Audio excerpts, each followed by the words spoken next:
এই দেহ আমি সারা জীবন ভাগবত মাথায় করে বয়ে বেড়ালাম।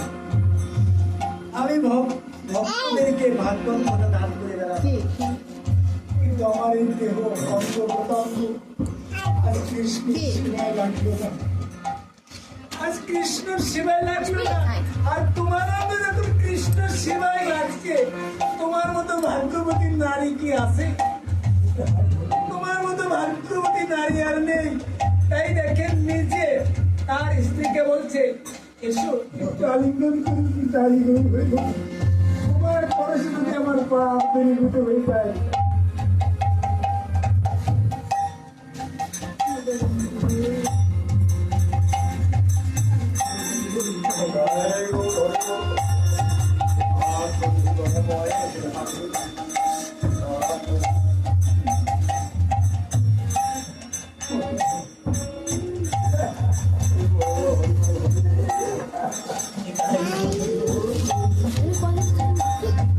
우리 돈 애들 민트다 민트 많이 들어 가 민트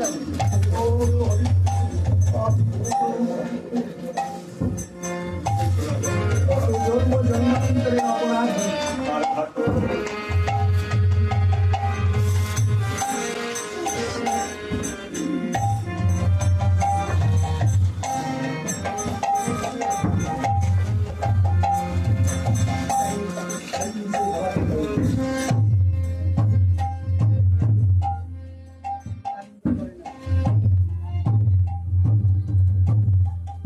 못하겠어 못하겠어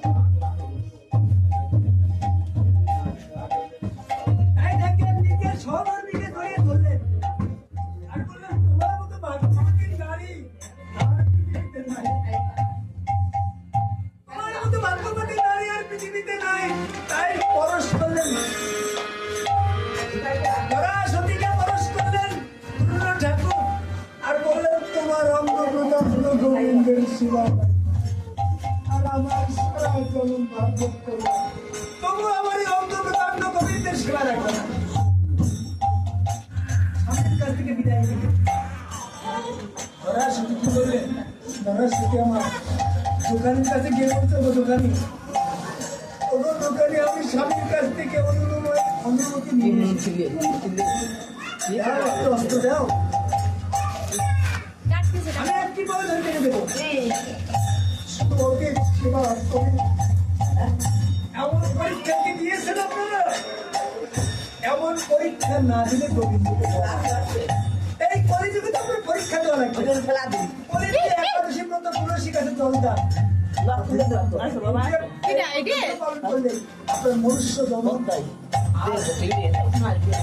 আর যদিও তো মনুষ্য জন্ম হয়, ভক্ত করে জন্ম হয়, ওই বিকাল কুকুর পশু পক্ষী কীটের ঘরে জন্ম হবে।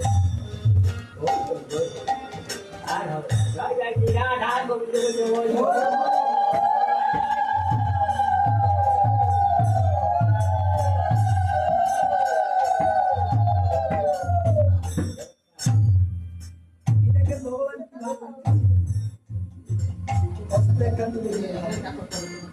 আর বললেন, শোনো সতী, শোনো রমণী, যদি তোমার চক্ষু দিয়ে এক বিন্দু বায়ু পরিশোধ করো, আমি এক বিন্দু বাড়ি পরিশোধ হলে দখল দেব না। তোরা যদি বলতে তাই হবে। উনি অস্ত্রখানা হাতে নিয়ে গোবিন্দ শিবার করে, গোবিন্দ শিবার লাগি